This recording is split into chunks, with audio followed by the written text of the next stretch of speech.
Historias de mentes. Historias de mentes. ¡De mentes! Dementes. ¿Cómo estás, Tania Trujillo? Hoy, compi, estoy en un pensamiento en este tema de salvar a la familia. Te voy a explicar por qué.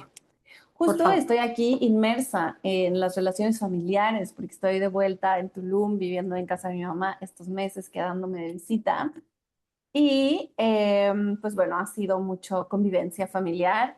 Y entonces mi hermano me contó unos temas que tiene con un familiar, ¿no? Y que pues, y así, no es un problema, pero que a él le gustaría que fuera diferente, ¿no? Entonces, básicamente con mi papá. Entonces, yo justo en esto, una de las cosas que pensaba y estaba en esto fue como, ahora que vea a esta persona, voy a hablar con él para decirle cómo se siente la otra persona. Y dije, wow, qué interesante pensamiento, ¿no? Qué interesante pensamiento el quererme meter ahí. De hecho, como que lo iba platicando con alguien más y cuando lo dije, wow, y la otra persona me dijo, pero no hagas eso, no es tu tema. Y le dije, exacto, no es mi tema. Y entonces me quedé pensando, y por eso quería platicarte esto, y porque me quedé pensando, ¿cuántas veces hacemos eso, no? ¿Cuántas veces nos cargamos mochilas que no son nuestras, nos metemos en relaciones que no son nuestras, desde nuestro amor y tratar de proteger al otro, que el otro no sufra, que el otro no se sienta así, pero, pero es como este tema del control en las relaciones, ¿no? En tratar de salvarlos, controlarlos, ayudarlos que terminas inmiscuyéndote en cosas que no te competen para nada, que muchas veces terminan peor y que aparte te puede generar un problema a ti tremendo, ¿no? No sé si te ha pasado alguna vez. Y este me ha pasado, bueno, es que yo vivía así, además yo vengo de una familia en la que durante pues muchísimo tiempo, digamos que funcionábamos así. A veces nos hacían conversaciones directas sobre determinados temas entre los implicados y siempre había un nexo conector, la figura de mi mamá, ¿no? Si había un conflicto entre mi hermano y yo, estaba mi mamá. Si había un conflicto entre mi mamá y mi papá, estaba yo. Si había un conflicto, ¿no? Casi siempre pasaba por mi mamá. Pero yo hubo un tiempo en el que decidí también adoptar ese rol en el que bueno, pues tenía yo que salvar a todo el mundo, gestionarlo todo y, y evitar a toda costa una confrontación, ¿vale? Porque lo peor que podía pasar es que hubiese un problema, una confrontación. Y si yo no estaba en el medio, algo malo, terrible, horrible iba a pasar, ¿no? Cuando en realidad es que es muy fuerte porque justamente he tenido una conversación también sobre este tema con alguien que quiero mucho y esta persona pues también ha estado siendo el, ¿sabes? El salvador dentro de su familia desde pequeñito. Entonces, pues eso al final te cargas con una responsabilidad, ya más allá del lío, porque en su caso, bueno, sí, porque te puede estallar en la cara todo el conflicto, pero más allá de todo eso, te estás cargando con una responsabilidad, tú fíjate, con el peso de todos los miembros de tu familia, ¿vale? Y además los estás incapacitando a todos ellos, ¿no? Creo que esa es la parte más, eh, yo les diría como que más brillante de todo esto, cuando tú te das cuenta que desde ahí los estás reduciendo a tu juicio, ¿no? O sea, los estás reduciendo a lo que tú piensas de ellos y desde ahí los estás incapacitando para poder ellos solucionar, gestionar, mejorar las relaciones que tengan que mejorar, ¿no? Pero constantemente caemos en esto y mucho no sé si tú crees esto, pero yo a lo largo como de este tema del desarrollo personal y darme cuenta de mí misma y de mis programas, me he dado cuenta que mucho viene también como de esta programación de no ser egoísta, de ver por el otro, que lo malentendemos, ¿no? Que muchas veces lo malentendemos en la, pues es que nunca es claro, ¿no? El concepto egoísta es muy abstracto en un punto que nadie te lo explica bien, entonces como que cuidar las emociones del otro, por lo menos aquí en México, cuidar las emociones del otro se vuelve un deber.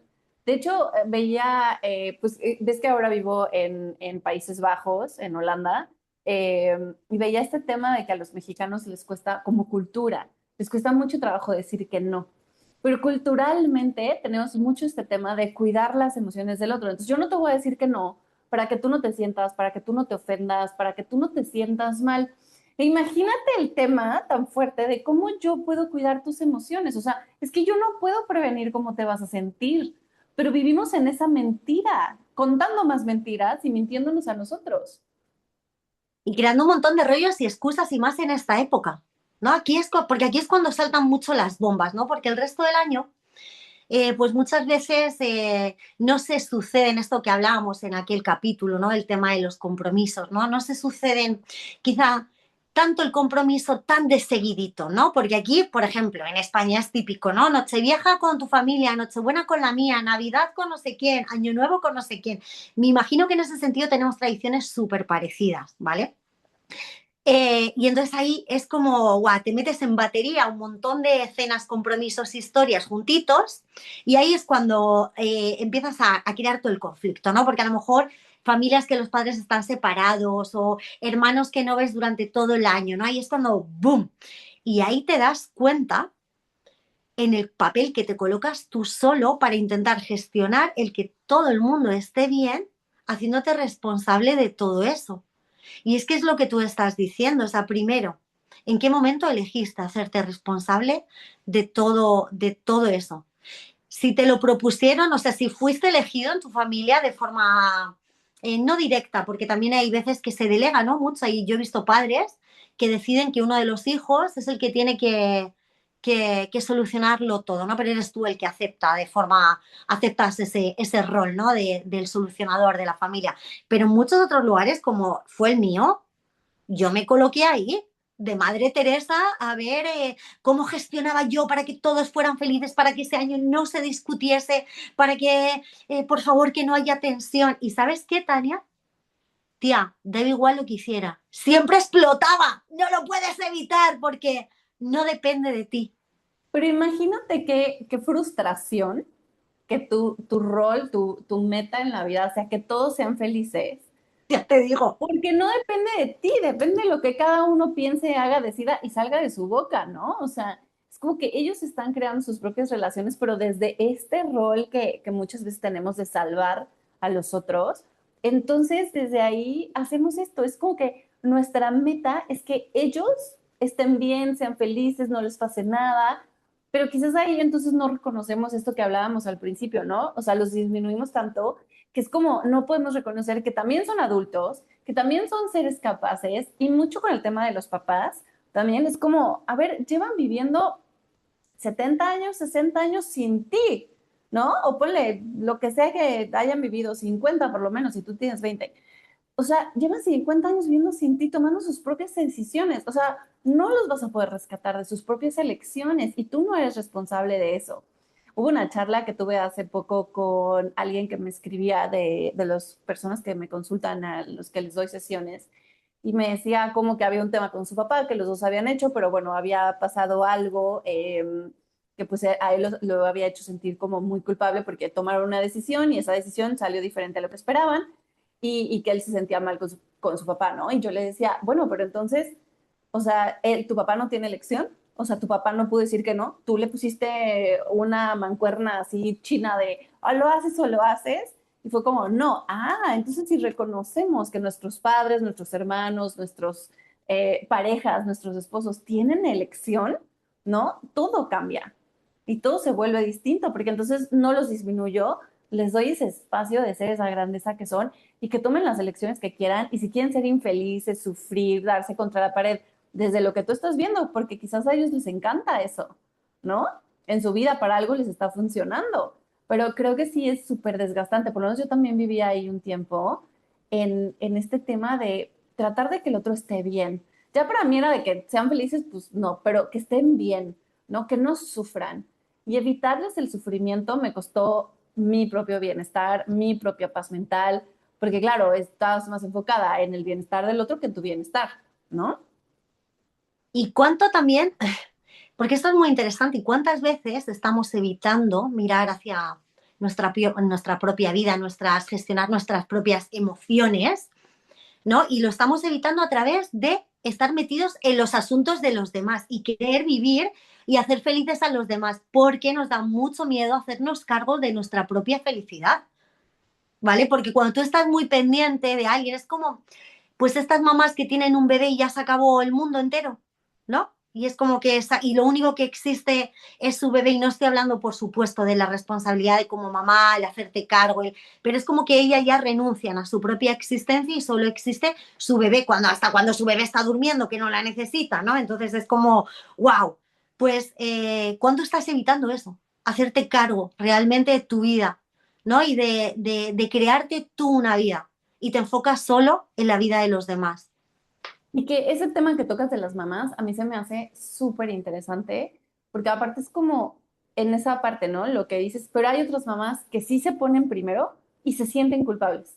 Entonces Ya. es como, no primero, pero sí se toman en cuenta, pero hay una culpa de que no debería de ser así, porque debería de sentirme de una manera, y hay tantas historias con respecto a esto, pero se basa en lo mismo, ¿no? En poner a todos antes que a ti, desde este punto de salvar a los otros y no hacer que se sientan mal. Y quizás ahora en todas estas fechas navideñas, chicos, porque esto ya mañana, si nos están escuchando hoy, que sale este podcast, pues ya mañana es Navidad. Así que bueno, noche vieja, ¿le llaman ustedes? No, Nochebuena. Nochebuena Ujú.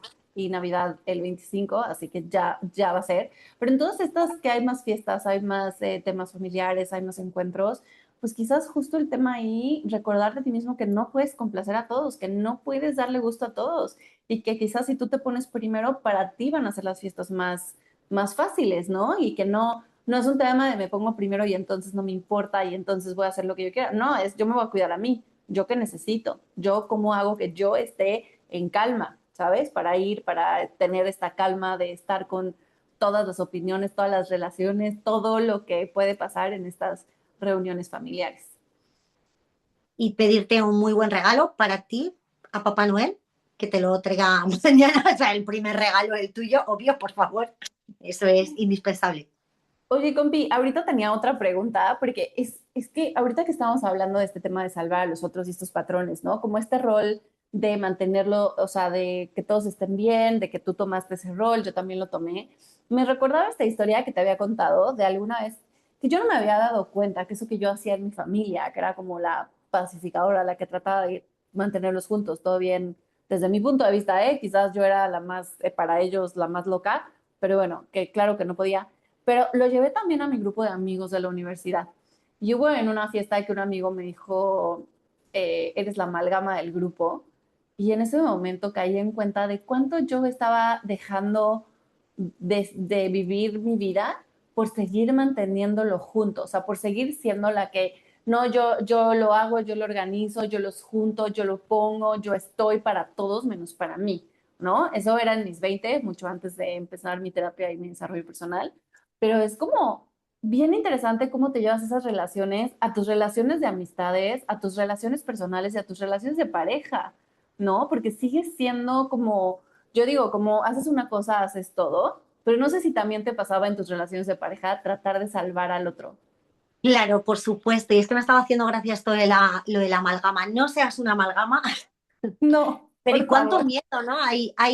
¿Cuánto miedo hay detrás? Porque estaba recordándome también en situaciones así, ¿no? En querer organizar al grupo para que no se pierda, para que no se desarme, porque, ¿no? Por ese miedo a que las cosas se deshagan, se rompan. Y es que tía, me ha venido como esta sensación de hace años, ¿no? De mi familia se puede romper, mi grupo de amigos se puede romper, ese miedo a que se acabe, ¿no? Esa unión. Y al final eso es lo que, al menos en mi caso, yo creo que me llevaba ese miedo a que se estropeasen las cosas, ¿no? Que al final es absurdo, ¿no? Y estar sujetando eso así.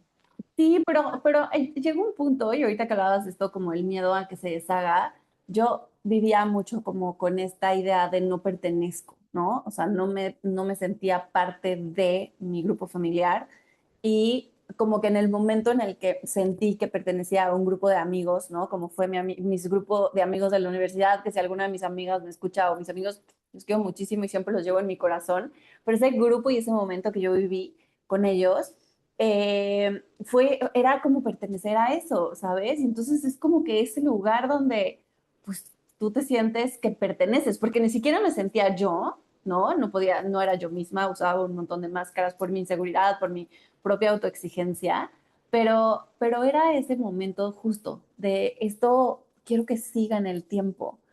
¿Y cómo nos cuesta a veces eso, no? Como el desapego y el soltar. Eso es, mucho, muchísimo. Se produce, wow, es que estamos hablando y me están bajando un montón de filminas de mi vida, de grupos de amigas. Me pasó hace 2 años que volví a hacer una reunión con todas las amigas del instituto, ¿no? Y ha sido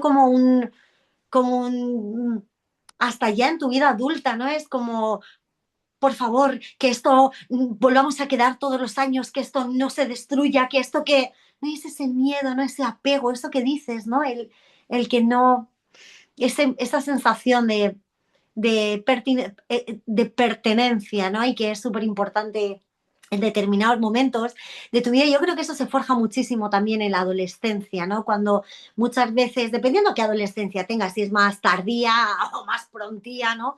Pero cuando tú perteneces a un grupo de amigos, eso es súper fuerte, ¿no? Entonces tú no quieres que eso se destruya y tú muchas veces eso te lo vas llevando a muchísimas otras áreas de tu vida. ¡Wow!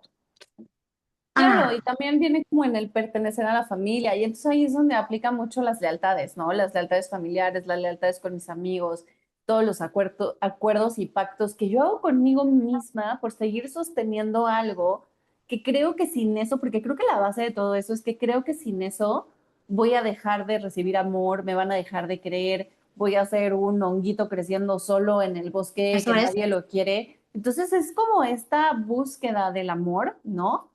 Y del recibir amor de los demás, que desde mi punto de vista también crea todo esto. Incluso el tema de salvar a los otros, de generarles sufrimiento, de generarles, no, de quitarles el sufrimiento de sus elecciones, lo otro ¿no? también. Viene también como de esta intención de justo desde el amor, ¿no? Desde amarlos y que te amen y que vean que tú estás ahí para ellos y todo lo que hacemos, y lo voy a poner entre comillas para los que no nos están viendo, en el nombre del amor, porque pues es en el nombre del amor que entendimos como la definición de amor que cada uno tenga, que eso es como lo muy interesante del amor, ¿no? Que es como una definición que hacemos. Pero entonces desde ahí justo el tema sería, entonces nada de lo que haga el otro, nada de lo que diga el otro es personal, sino que viene desde ese quiero amarte y cuidarte y que no sufras. Y entonces te voy a dar mi muy interesante opinión sobre tu vida, sobre tu cuerpo, sobre tu salud, sobre lo que la educación de tus hijos, la Todo. educación de tus perrijos también. Claro que sí, Los señores. hijos. Yo recibo juicio de la educación de mis perrijos, por Ah, supuesto, ¿sabes? Entonces es como muy interesante, pero quizás bien. Y entonces la invitación también en estas fiestas es cómo puedes no tomártelo personal y poder recibir que el otro lo está haciendo desde su forma de entender que te va a cuidar, amar y demás, ¿no? eso es, eso es. Al final, ¿qué definición tenemos cada uno de lo que es cuidar, de lo que es amar? Y partiendo de esa base, al final, entiendes que simplemente estamos llevando a cabo la definición de lo que tenemos, de lo que hemos entendido que son las cosas, ¿no? Por eso es muy interesante observar todas esas definiciones. ¿Qué definición tengo de?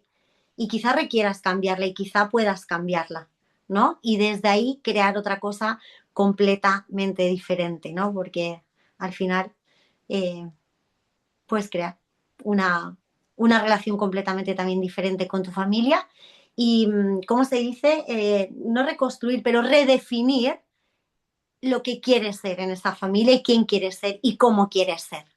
O sea, las definiciones no son inamovibles. No, eso fue algo que a mí me cambió la vida y es esta parte de Eso reinventar tu es, rol, de cambiar el juego, de salirte del juego de siempre y poder jugar desde otro lugar. Yo te puedo decir que hoy yo tengo una relación muy diferente a la que tenía con mi familia, ¿no? Tanto que estoy aquí visitándolos, yo creo que la Tania del pasado podría no visitarlos, ¿no?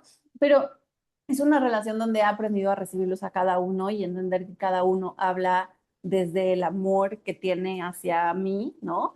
Que me incomoda a veces sí, que hay veces que requiero decirle, sabes que este tema no lo quiero platicar contigo, también que requiero ser muy honesta a veces si les incomoda demasiado, sí, también. Fui la primera en mi familia en tomar terapia y empezar todo esto y hoy todos toman terapia, ¿no? Entonces muchísimas veces no sabes lo que va a generar que tú cambies el juego, porque quizás esa es la invitación más grande a que todos puedan jugar un juego diferente. Quizás alguien lo elige, quizás alguien no. Lo que sí, chicas, es que si van a cambiar el juego es muy incómodo al principio, ¿eh? Porque es como si yo te digo, María, vamos a jugar Monopoly.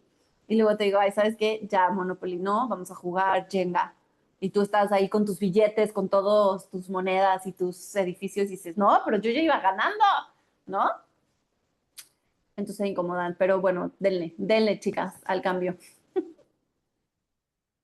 Bueno, preciosas, preciosos, os queremos desear muy feliz Navidad. Gracias por habernos acompañado pues todos estos capítulos y esperamos que nos sigáis. Bueno, nos queda otro capítulo antes del año que viene, Tania. Sí, nos queda otro capítulo donde les vamos a platicar y vamos a hablar de este tema de ser tu mejor versión. Así que si quieren, esperen la próxima semana, pónganse la campanita en Spotify, suscríbanse, déjenos sus comentarios, coméntenos qué les gustó, qué no les gustó. ¿A quién salvan más? O sea, Eso ¿quiénes es. son las personas que más salvan? O no, yo nunca he salvado a nadie, me da muchísima flojera eso y yo ya lo A tengo mí que súper me dominado. salven. Yo a mí prefiero que me A mí que salven. me salven. ¿No? Y ya está, chicos, muchísimas gracias, compi, por esto. Feliz Navidad, compi.